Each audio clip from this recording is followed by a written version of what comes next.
These are the best traffic sources for your high ticket dropshipping store. We're going to be ranking them from S tier to D tier. S tier meaning you basically have to run them in order to have a really profitable store. D means you don't really have to run them. They might add extra revenue, but it's really not worth the effort. So let's just jump right into it. So meta ads, that goes over Facebook and Instagram. Now, for high ticket dropshipping, you don't really want to use this for cold traffic. That's really not my specialties. This meta ads works really well for retargeting purposes. I get, I think, around like a 50 to 80x return ad spend with just simple remarketing dynamic product ads through Facebook. So, for that purpose, it's super simple, relatively simple to set up, but it's basically a necessity because like remarketing is super profitable.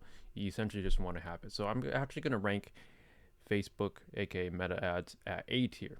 Next is going to be Pinterest. So Pinterest, this is not going to be Pinterest ads. I don't really ever run Pinterest ads, but Pinterest organic actually drives a couple sales every single month for me.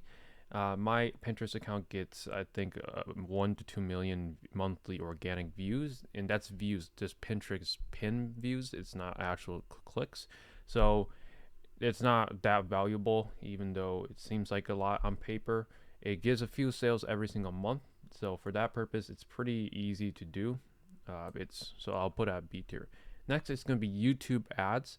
Now, YouTube ads really don't want to use for cold traffic again, at least initially. YouTube ads really have a play in terms of remarketing, and attribution with YouTube ads is pretty terrible. So in terms of YouTube ads, I would personally put it around a B tier, just because the attribution is really hard to tell if it's actually working or not. I would say it does, just because it's remarketing is always going to be pretty profitable. It doesn't matter what channel. Bing ads. Now, obviously, this is cold and remarketing purposes, but Bing ads definitely I would usually put at S tier because it's actually pretty cracked. But recently, it actually hasn't been that good of a performance. The shopping funnel structure that I used previously no longer works on Bing for whatever reason. Like the keyword structure would just fumble. Now I used that same structure on like 5 other different accounts, and some accounts work and some accounts don't, and it's really frustrating with Bing that the search term reporting is really awful, that you can't really see what's actually going on. Like the if you know anything about the shopping funnel and how we set it up, the medium funnel campaign should definitely have brand terms, and a lot of times they're generic terms that just flow into there, even though you imported the campaigns from Google or you set them up manually. Doesn't make sense. So for Bing ads, I would probably put it at C tier. uh, right now I really don't spend much on Bing, just Bing search campaigns, because there's nothing wrong with it, except that Bing search campaigns, if you use phrase match, I would say 50% of the search terms or the keywords that you target, 50% of the search terms don't actually correlate with the search keywords that you're targeting. So you need a lot of negative keywords on Bing to actually get it to be profitable, which is pretty hilarious. But search ads, once you dial it in, which could be a couple months before you do, then it could be pretty decent. But I really don't like Bing ads. Yeah. So Google display ads.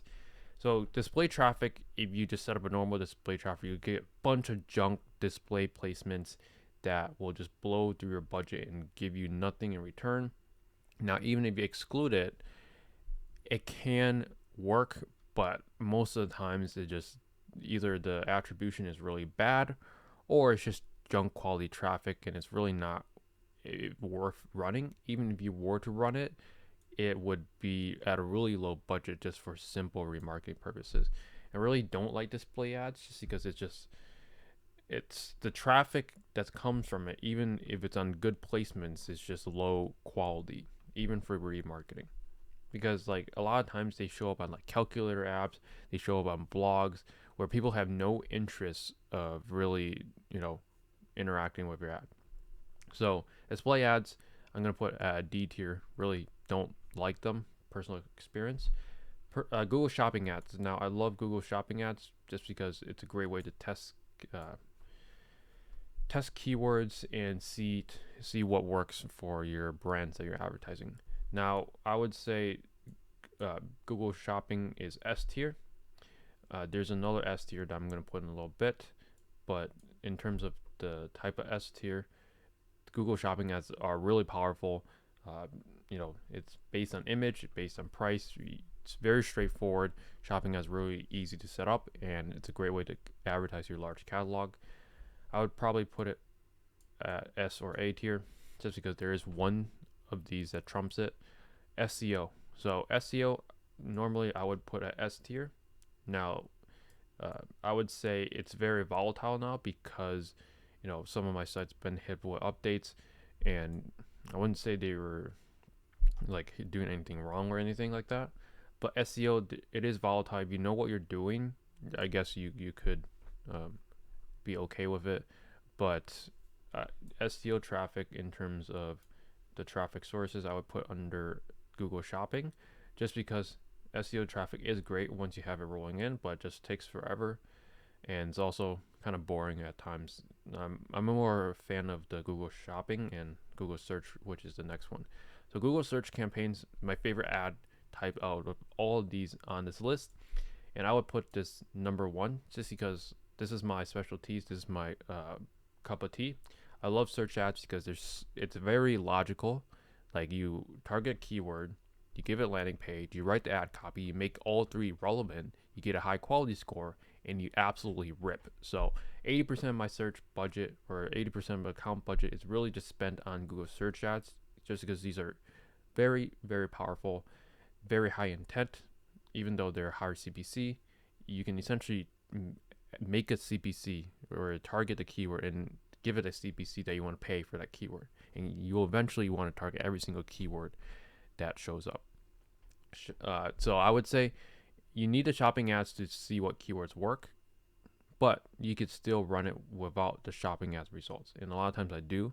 And then the shopping or the search ads helps find more keywords. Now, there are something called dynamic search ads, and I do run them, but really not for cold.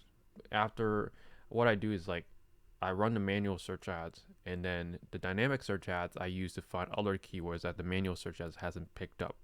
So that's really the ranking right now. Shopping right under search. I love search ads. Really my favorite campaign type out of all of them. Now, last one is going to be organic posts. So on Instagram, that's probably what the image is about. But just organic posts on YouTube, just posting on your social media. This has more, I think this is more and more important over time, just because everyone's just looking at the paid ads side. Obviously, this is not going to convert. Like, someone's going to watch a video of something and they're going to buy a $5,000 item from you.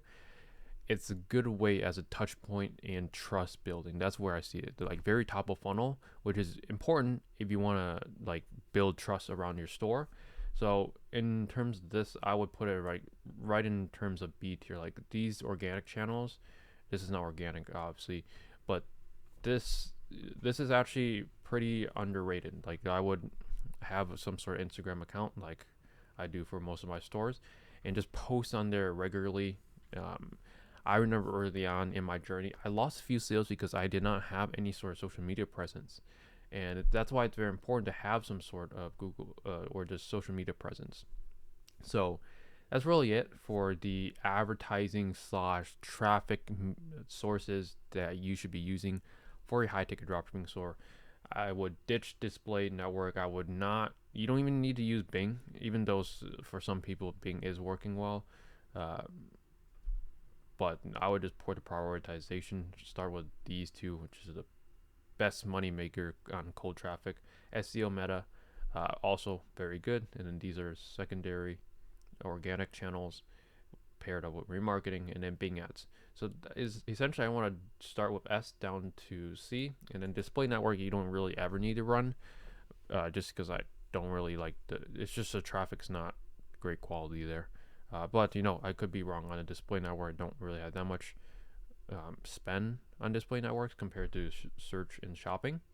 But that's really it. I hope you guys took away value from this. If you want to work with myself and my business partner one-on-one on building a high-ticket e-commerce store from 0 to 10K a month profit guaranteed, then there's a link down below to apply for coaching. As always, I hope you guys enjoyed, and I'll see you guys in the next one.